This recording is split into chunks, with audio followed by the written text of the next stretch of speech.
Katie, can you tell us a little bit about spousal support waivers and what they are? Sure.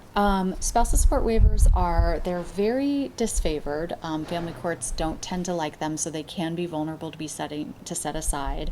The standard that a judge is looking at when they're asked to enforce a premarital agreement is whether it was unconscionable at the time of drafting.